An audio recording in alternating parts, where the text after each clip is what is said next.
이사야 33장 1절부터 6절 말씀까지 제가 봉독을 해드리도록 하겠습니다. 너 학대를 당하지 아니하고도 학대하며 속이고도 속임을 당하지 아니하는 자여 화 있을진저 내가 학대하기를 끝이며 내가 학대를 당할 것이며 내가 속이기를 끝이며 사람이 너를 속이리라. 여호와여 우리에게 은혜를 베푸소서. 우리가 주를 앙망하오리. 주는 아침마다 우리의 팔이 되시며 환난 때 우리의 구원이 되소서. 요란한 소리로 말미암아 민족들이 도망하며 주께서 일어나심으로 말미암아 나라들이 흩어졌나이다. 황충의 때같이 사람이 너의 노량물을 모을 것이며 메뚜기가 뛰어오름같이 그들이 그 위로 뛰어오르리라. 여호와께서는 지극히 존귀하시니 그는 높은 곳에 거하시며 정의와 공의를 시온에 충만하게 하심이라. 내 시대에 평안함이 있으며 구원과 지혜와 지식이 풍성할 것이니 여호와를 경외함이 내 보배니라. 아멘. 할렐루야.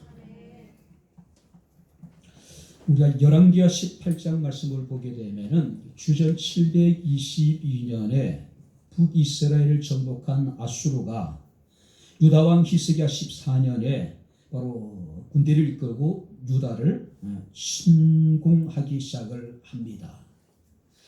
자, 1차 아수르 침략에 대해서 유다의 히스기야 왕은 하나님께 묻지도 않고 또 그는 싸워보지도 않고 바로 사신을 보내서 아수르와의 어떤 화친을 요청하게 됩니다.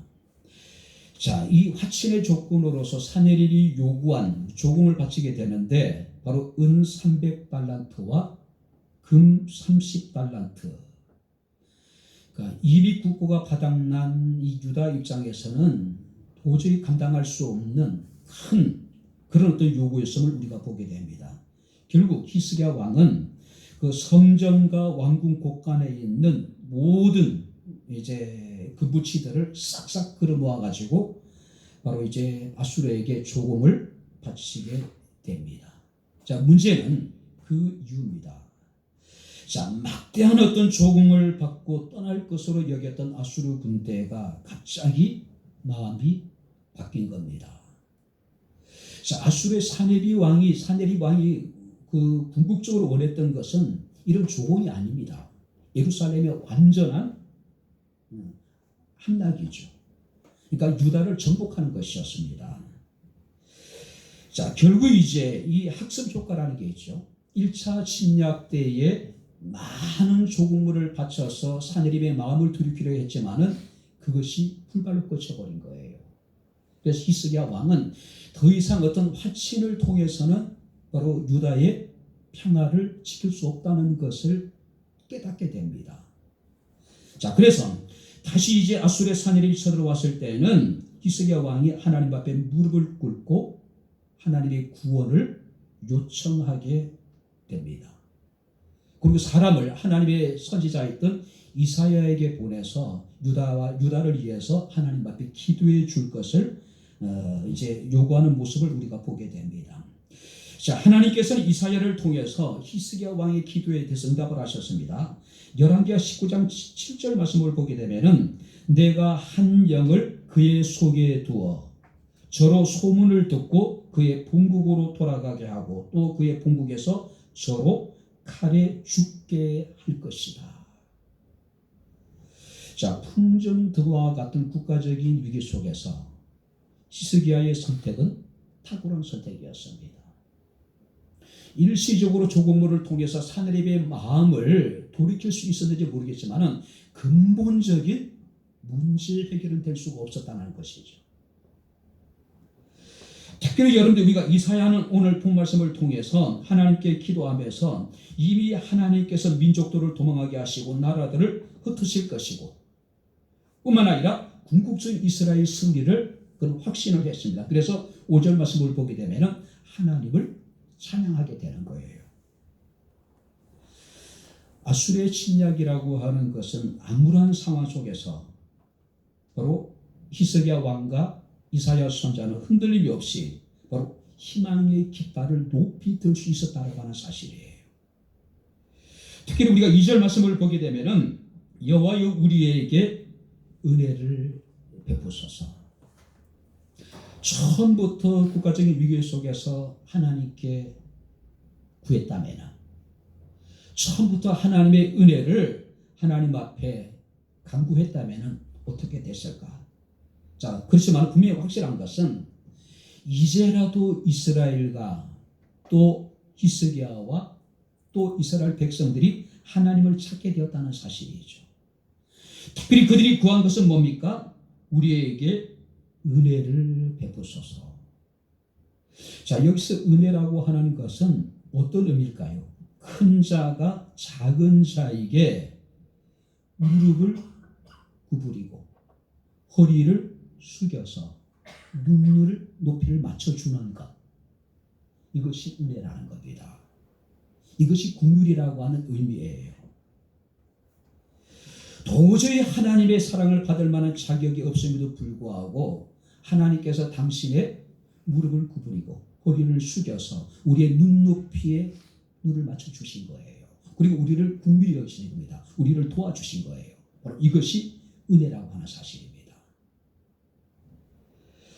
오늘 우리 그리스도께서 비아라고 이야기합니다. 낮아지심, 또 성육신이라고 이야기합니다. 하나님과 근본적으로 동등하신 분임에도 불구하고 동등됨을 취할 것으로 여기지 아니하시고 사람의 몸을 입으시고 이 세상에 오셨던 주님, 우리를 긍휼히 여기시고 우리에게 은혜를 베풀기 위해서 우리와 같은 인간이 되신 것, 바로 그리스도이시죠. 바로 은혜라고 하는 것은 바로 그런 의미입니다. 자, 그렇다면 오늘 본문 속에 나타나 있는 히스기야와 또 선지자가 하나님께 구했던 은혜는 구체적으로 어떤 은혜였을까? 지금 우리 국가적인 상황이 그렇게 녹록지 않습니다. 국제 정세도 결코 우리에게 유리한 상황은 아닐 거라고 생각이 됩니다. 연초부터 시작되어진 코로나19로 인하여서 전 세계 경제가 어려움을 겪고 있고 우리나라 경제 역시도 결코 이 코로나로부터 자유롭지 못하는 것이 사실입니다. 이것은 모든 교회도 마찬가지입니다. 모든 우리 국민 한 사람 한 사람의 개인적인 삶에도 엄청난 영향을 미치고 있는 것이 사실입니다. 자, 어느 때보다 지금 우리가 하나님의 은혜를 구해야 될 때인데, 그렇다면 이런 상황 속에서 우리가 하나님께 구해야 될 은혜는 어떤 은혜일까? 자, 우리가 함께 말씀을 살피면서 함께 은혜를 나누도록 하겠습니다. 자, 먼저 한번 같이 2절을 다시 한번 같이 읽겠습니다. 여호와여 우리에게 은혜를 베푸소서. 우리가 주를 앙망하오니 주는 아침마다 우리의 팔이 되시며 환난 때에 우리의 구원이 되소서. 환난 때에 우리의 구원이 되소서. 자, 여기서 구원이라고 하는 것은 어떤 의미냐면은 하나님께서 자기 백성들에게 베푸시는 구원, 또 번영이라고 하는 의미가 함께 포함되어져 있는 거예요. 자, 당시의 아수르라고 하는 나라는 중동의 패권 국가입니다. 굉장히 잔인하고 호전적인 민족이었습니다. 자, 예수께서 십자가를 지시고 골고다 언덕에서 돌아가셨죠. 그 십자가형이 바로 이 아수르라고 하는 나라의 시작이 되었다는 거죠. 그것이 페르시아를 통해서 로마에게까지 전해지게 되고 바로 예수 그리스도께서 십자가를 지고 죽임을 당하셨던 거죠. 그만큼 잔인한 민족이에요. 특별히 여러분들이 살아있는 죄수들을 십자가에 묶어놓고 아수르 군인으로 하여금 칼로 찌르게 만드는 거예요. 흥분하게 만드는 겁니다. 그러니까 이 아수르의 군대가 얼마나 잔인한 군인인 것을 우리에게 단적으로 보여주고 있습니다. 자, 뿐만 아니라 그들은 뛰어난 기술을 가지고 있었는데 그 하나가 뭐냐면은 철기 문화예요. 철로 된 강력한 무기를 그들이 가지고 있었다는 이야기예요. 그들은 그 강력한 무기로 주변 국가들을 정복하고 500년 동안 대제국을 건설하게 됩니다.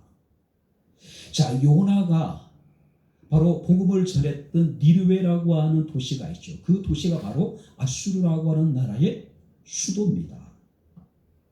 자, 이 아수르는 강력한 새로운 무기를 가지고 북이스라엘을 정복했습니다. 그리고 다시 18만 5천의 대군을 이끌고 지금 유다를 지금 정복하기 위해서 출병을 한 상황이에요. 유다의 국가적인 운명이 그야말로 풍전등화와 같은 상황에 처해지게 됩니다. 자, 그런데 이런 상황 속에서도 당시 유다는 끊임없이 하나님을 신뢰하기보다는 애굽을 더 의지해요. 그래서 우리가 성경 말씀을 보게 되면 하나님께서는 끊임없이 유대 백성들로 하여금 온전히 하나님만을 신뢰할 것에 대해서 명령하시고 그들에 대해서 경고를 하십니다. 우리가 이사야 30장 15절 말씀을 보게 되면은 너희가 돌이켜 조용히 있어야 구원을 얻을 것이요 잠잠하고 신뢰하여야 힘을 얻을 것이거늘 너희가 원하지 아니하고. 무슨 얘기입니까? 조용히 잠잠히 하나님만을 신뢰해야지 그들이 힘을 얻고 구원을 얻을 것인데 그들은 그것을 원하지 않았다는 이야기예요. 보이지 않는 하나님은 멀리 있는 것 같습니다. 당장 그들 앞에 보이는 애굽의 강한 그들은 이제 힘을 의지한 거예요. 그들의 어떤 병마를 의지하고 병거를 의지하는 겁니다. 그래서 하나님께서는 이사야 31장 3절에 애굽은 사람이요 신이 아니며 그들의 말들은 육체요 영이 아니라 여호와께서 그의 손을 펴시면 돕는 자도 넘어지며 도움을 받는다도 엎드러져서 다 함께 멸망할 것이다.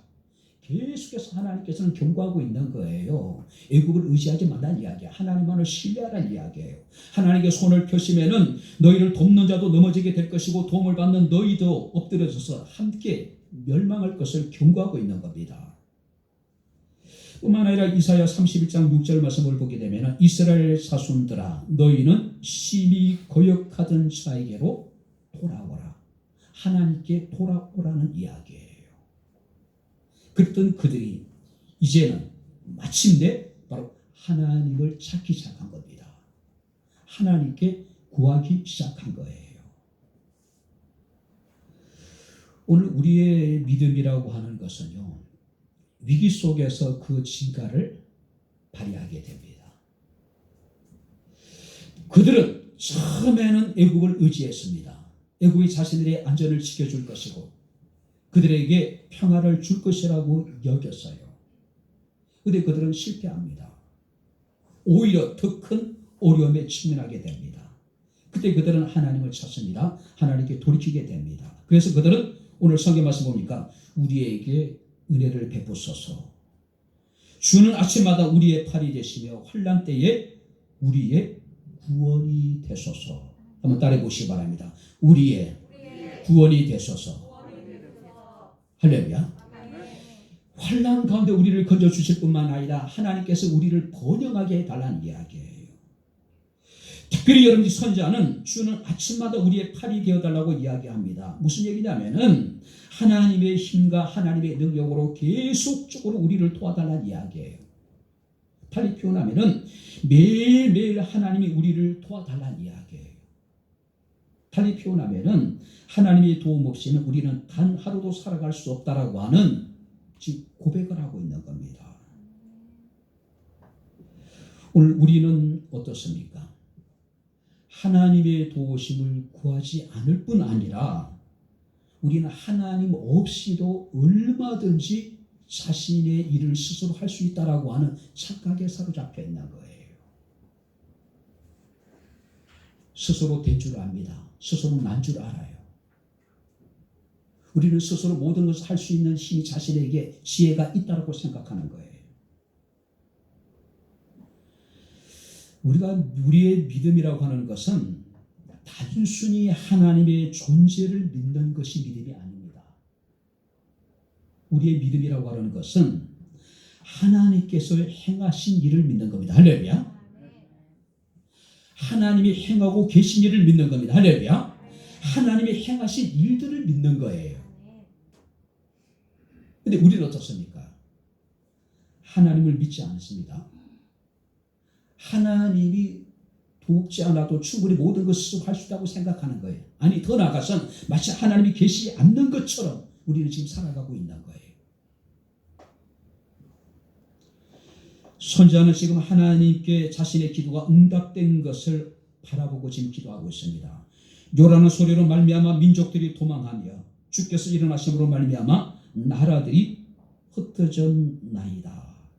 실제적으로 이사야 37장 36절 말씀을 보니까 여호와의 사자가 아수르 진중에서 18만 5천인을 쳐심으로 아침에 일찍 일어나 본즉 시체뿐이었다. 자, 국가적인 위기 속에서 하나님을 찾고 하나님을 온전히 신뢰하고 하나님의 은혜를 구했더니 하나님의 사자가 나아가서 아수르 진중의 18만 5천의 아수르 군대를 하나님께서 다 멸하셨다는 이야기예요. 열왕기하 19장에 보게 되면은 어떤 일이 벌어지냐면은 결국 이 사네립이라고 하는 아수르 왕은 18만 5천의 군대를 다 잃고 이제 자신의 고국으로 돌아가게 됩니다. 그 니느웨라고 하는 자신의 그 수도에서 바로 이제 그들은 그 니스록이라고 하는 그 신전에 들어가서 그 신에게 제사를 드릴 때에 그 아들들이 바로 사네립 왕을 칼로 쳐 죽여요.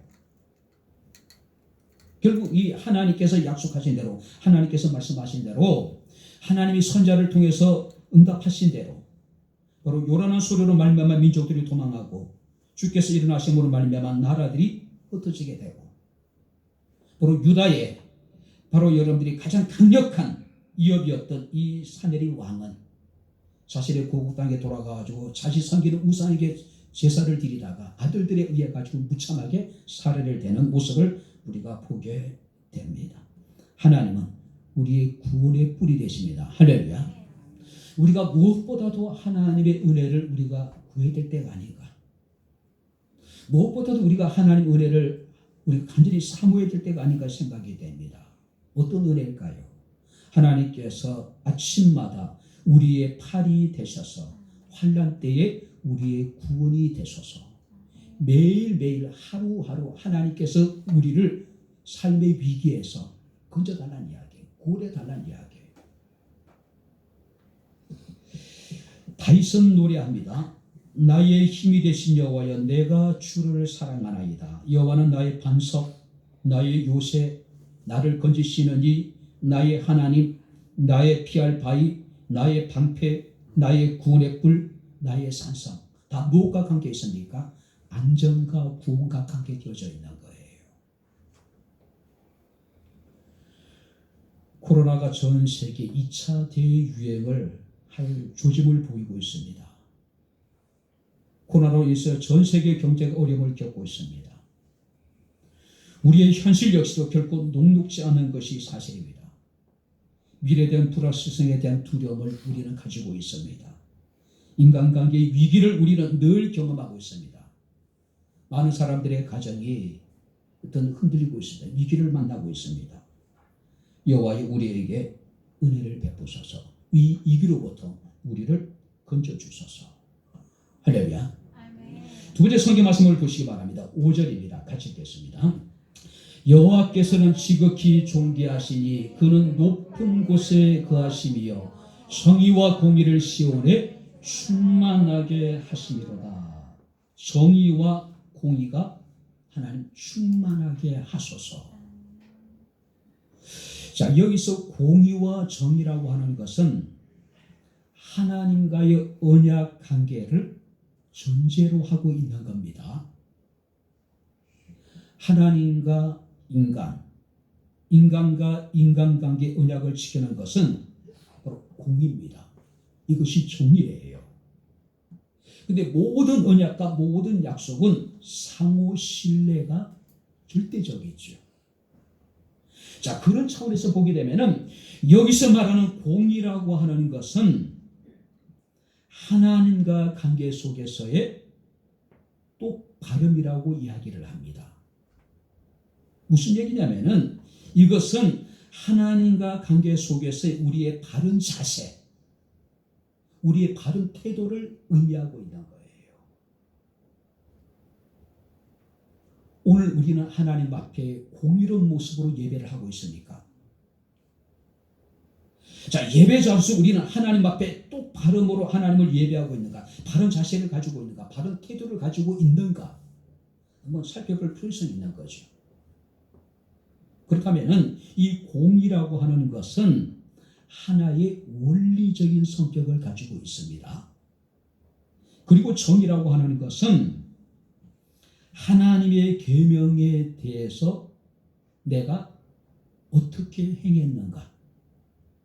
이것은 구체적인 행동, 이것은 삶을 의미하는 겁니다. 자, 그렇다면 공의라고 하는 것은 어떤 원리적인 성격을 가지고 있다면 정의라고 하는 것은 그것의 실천적인 성격을 가지고 있는 거예요. 그러니까 우리가 모든 것은 원리가 있습니다. 그 원리에 의해서 모든 것이 행해지는 거예요. 수학에도 공식이 있고 그 공식을 통해서 우리는 수학의 문제를 풀 수가 있듯이. 그죠? 자, 손자는 하나님께 기도하기를 하나님께서 정의와 공의를 이 땅에 충만하게 하소서. 하나님의 말씀이 우리의 삶의 원리라면은 정의라고 하는 것은 우리가 그 말씀의 원리를 따라서 살아가는 것. 이것이 정의라고 하는 거예요. 자, 하나님은요, 유다를 아수르의 압제로부터 구원하는 것. 하나님의 구원이겠죠. 그런데 하나님이 구원하신 목적은 이것이 전부가 아니라는 거예요. 하나님은 유다 가운데 하나님이 구원을 베푸셨습니다. 단지 그들을 아수르의 압제에서 구원하는 것이 목적이 아니라 그들로 하여금 바로 공의와 정의를 행하게 하기 위해서 하나님 그들에게 삶의 위기를 주시고 고난을 허락하시고 그리고 위기와 고난 속에서 하나님 그들을 구원하신 건 뭡니까? 유다 가운데 이 땅에 하나님의 정의와 공의가 충만하기 위해서.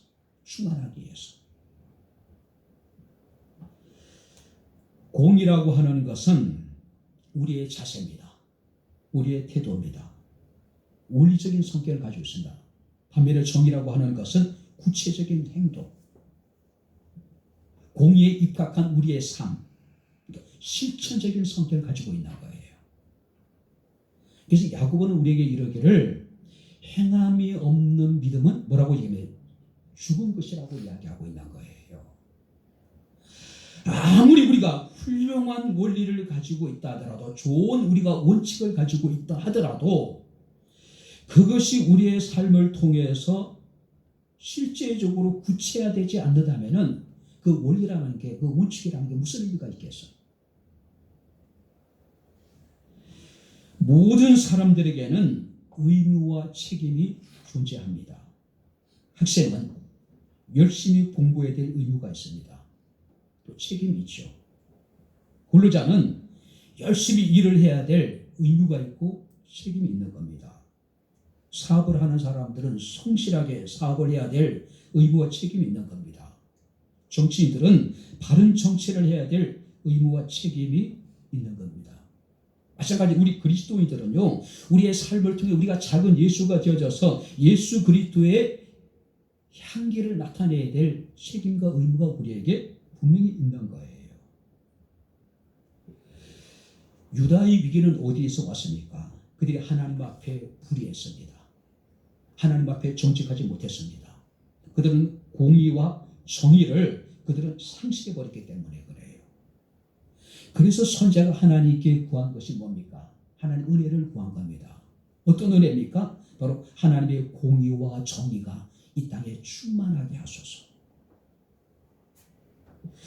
특별히 여러분들이 우리가 성경에는 하나님의 정의와 공의에 대해서 많은 교훈을 하고 있습니다. 잠언서 21장 3절 말씀을 보게 되면은 공의와 정의를 행하는 것은 제사를 드리는 것보다 여호와께서 기쁘시게 여기시느니라. 할렐루야.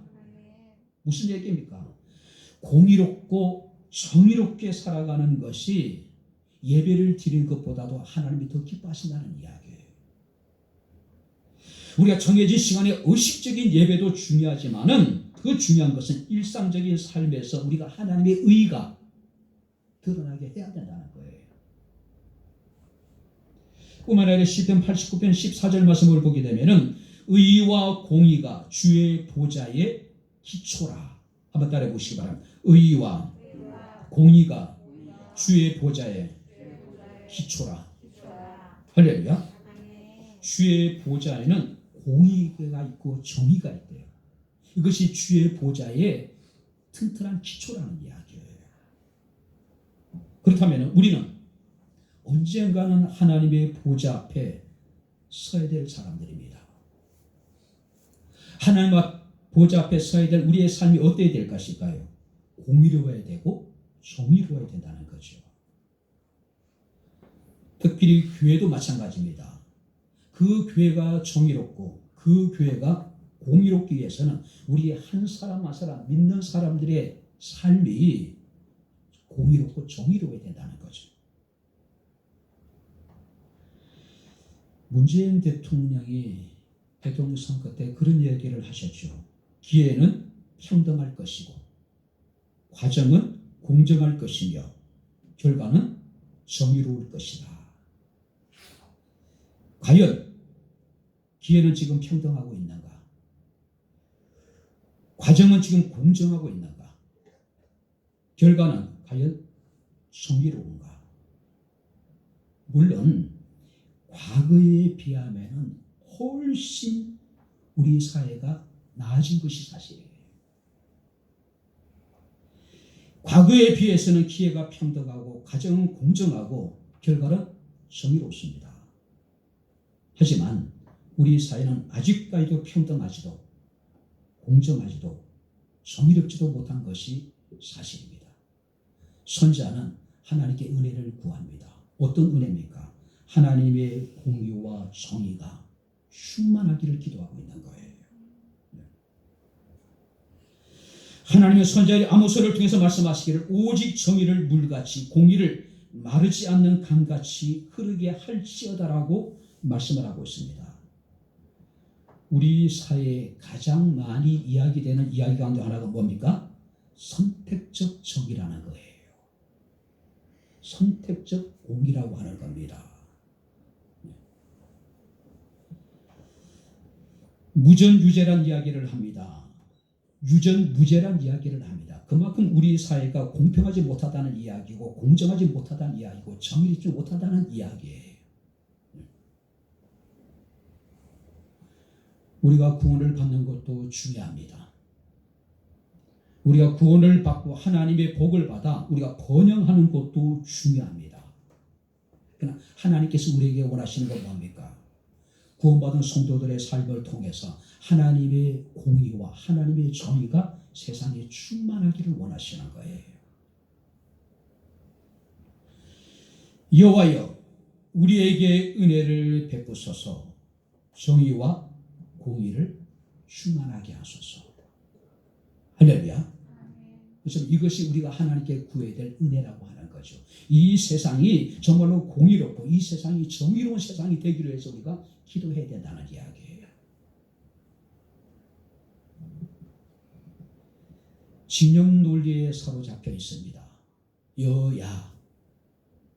그러다 보니까 어떻습니까?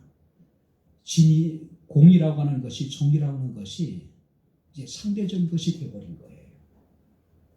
그래서 선택적인 정의가 선택적인 공의가 이 사회에 만연되어져 있는 거예요. 같은 범죄를 가지고도 검찰은 어떻습니까? 선택적인 공의와 정의를 실현하는. 그래서 그들은 스스로의 정의의 최후의 파수꾼인 것처럼 이야기하는 거예요. 이게 선택적인 거예요. 어떤 사람들에게 있어서는 가혹하리 마치 어떤 사람들에게 있어서는 한없이 관대한 것이 오늘 우리 사회의 모습이라는 거예요. 마지막 세 번째 여러분들이 6절 말씀을 우리 다시 한번 같이 읽겠습니다. 내 시대에 평안함이 있으며 구원과 지혜와 지식이 풍성할 것이 여호와를 경외함이 내 보배니라. 여호와의 우리에게 은혜를 베푸소서. 어떤 은혜입니까? 여호와를 경외함이 내 보배다. 여호와를 경외하게 하소서. 여호와를. 특별히 여러분들이 내 시대에 평안함이 있을 것이라고 이야기합니다. 여기서 평안함이라는 것은 에문나트라고 하는 단어를 사용하는데 확실하게 서 있는 모습을 말하는 거예요. 흔들리지 않는 확고한 상태를 의미하고 있는 거예요. 자, 그렇다면은 지금 여기서 말하고 있는 평안함이라는 것은 1차적으로 정치적인 안정을 의미하고 있는 거예요. 아수르의 침략, 그 아수르의 침략으로 인해서 극도의 이스라엘 백성, 유다 백성들은 두려움과 공포에 사로잡혀 있는 거예요. 그런 그들을 위해서 선지자는 기도하기를 바로 평안함이 함께할 수 있기를 기도하고 있는 거죠. 어떤 상황 속에서도 흔들리지 않는 어떤 확고한 자세로 우리가 살아가는 것, 그죠? 뿐만 아니라 여기서 평안함이라는 것 두 번째 어떤 의미냐면은 하나님을 경외하는 자들에게 주어지는 평화의 시대를 의미하고 있는 거예요. 평화의 시대. 지금 유다 백성들에게서 가장 필요한 건 뭡니까? 평화예요. 전쟁과 소란, 거짓과 불안, 또 이런 세상에서 공의와 정의가 실종되어져 있는 그런 세상에서 평안함을 누린다는 것은 현실적으로 불가능합니다. 그래서 선지자는 하나님께 은혜를 구합니다. 어떤 은혜일까요? 하나님을 경외함으로 정치인 안정을 이루어질 뿐만 아니라 이스라엘 가운데 하나님을 경외하는 자들에게 주어지는 평화의 시대가 열릴 것을 위해서 지금 기도하고 있는 거예요. 유다의 상황은 절망적입니다. 강력한 신무기를 소유한 아수르의 18만 5천의 군대를 물리칠 수 있는 힘은 그들에게 없었습니다. 그들은 스스로 우방이라 여겼던 애굽의 도움을 받을 수도 없는 상황입니다. 그런 절체절명의 국가적인 위기 앞에서 내 시대에 평안이 있을 것이라고 이야기하고 있어요.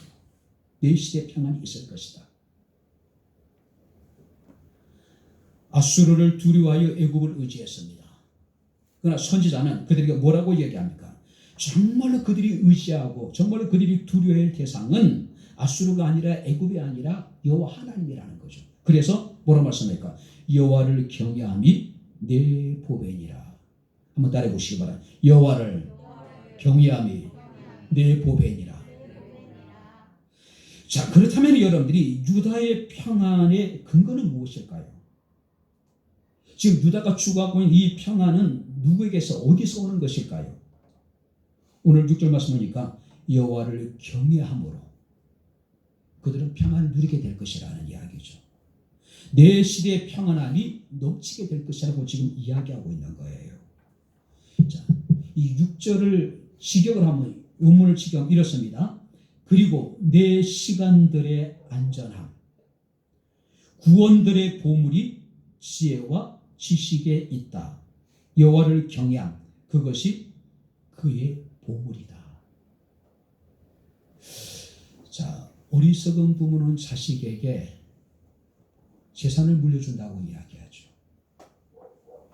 그러나 지혜로운 부모는 자식에게 여호와를 경외하는 법을 알려준다고 이야기를 하고 있어요. 오늘 성경에 이야기하고 있습니다.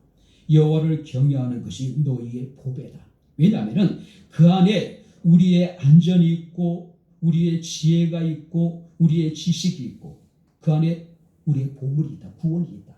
그러니까 여호와를 경외함 속에 평안과 구원과 지혜와 지식이 다 들어있다는 이야기예요. 한마디로 여호와를 경외하는 것이 너희에게 있어서 모든 보물의 보고가 된다.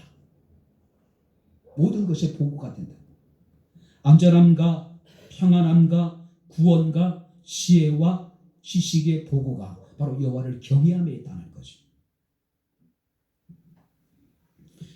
그래서 우리가 잠언서 1장 7절 말씀을 보게 되면은 여호와를 경외하는 것이 지식의 근본이거늘 미련한 자는 지혜와 훈계를 멸시한다라고 이야기하고 있습니다. 선지자는 하나님께 은혜를 구합니다. 어떤 은혜일까요? 여호와를 경외함으로 그들이 평안할 수 있기를 기도하고 있는 거예요. 이 평안이라고 하는 것은 절대적인 평안입니다. 위로부터 주어지는 것이고 우리 주 예수 그리스도에서 우리에게 주어지는 진정한 평안을 의미하고 있는 거예요. 자, 이제 말씀을 정리하도록 하겠습니다. 어느 시대보다도 우리에게 필요한 것은 하나님의 은혜가 아닐까요? 미국의 유명한 복음 가수 가운데 마리안 앤더슨이라고 하는 분이 있습니다.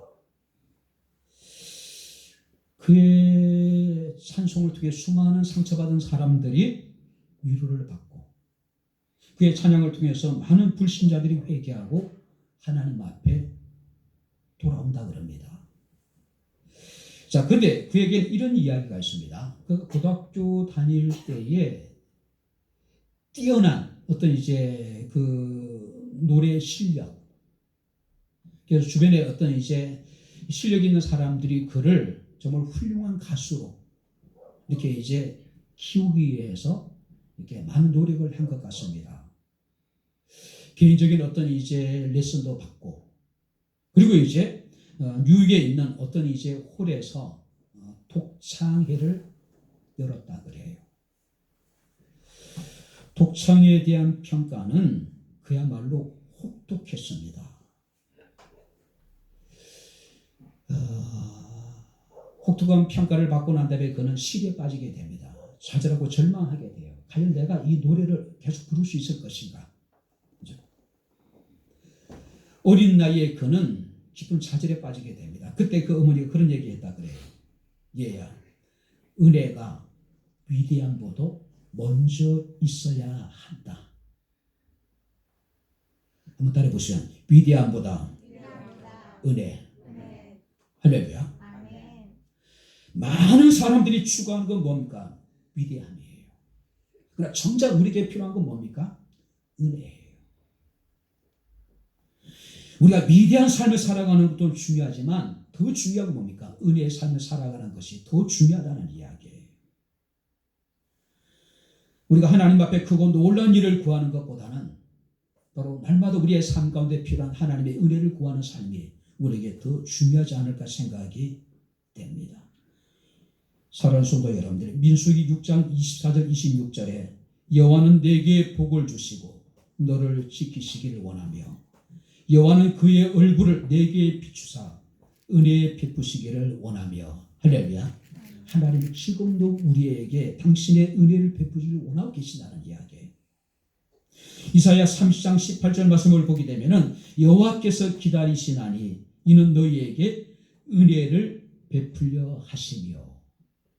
지금도 하나님 우리를 기다리고 계셔요. 지금도 우리가 하나님의 은혜를 우리가 하나님은 우리에게 구하기를 원하고 계신 거예요. 지금도 그가 일어나 기다리고 계신데요. 왜냐하면 우리에게 은혜를 베풀기 위해서. 시편 123편 1절 2절 말씀 뭡니까? 하늘에 계시는 주여 내가 눈을 들어 주께 향하나이다. 상전의 손을 바라보는 종들의 눈같이 여주인의 손을 바라보는 여종의 눈같이 우리의 눈이 여호와 우리의 하나님을 바라보며 우리에게 은혜 베풀어 주시기를 기다리나이다. 무슨 얘기입니까? 상전의 손을 바라보는 종들처럼 여주인의 손을 바라보는 여종의 눈같이 우리가 하나님을 바라보며 우리에게 은혜 베풀어 주시기를 기다리나이다. 여호와여 우리에게 은혜를 베푸소서. 우리에게 은혜가 필요합니다. 위대한 일을 행하고 위대한 삶을 살아가는 것보다 더 중요한 것은 은혜가 필요하고 은혜로운 삶을 살아가는 것이 우리에게 더 중요한 문제입니다. 환난날에 우리를 구원해 주시고 이 땅에 공의와 진리가 충만하게 하시고 하나님을 경외하게 하시고 평안하게 하소서. 이것이 지금 선지자가 하나님께 구했던 바로 하나님의 은혜입니다. 환난 날의 구원의 은혜, 이 땅에 공의와 진리가 충만한 은혜, 하나님을 경외함으로 평안을 누리는 그 은혜가 바로 우리 모두 주의 은혜를 사모한 우리에게 함께할 수 있기를 주의 이름으로 축원합니다. 기도하겠습니다.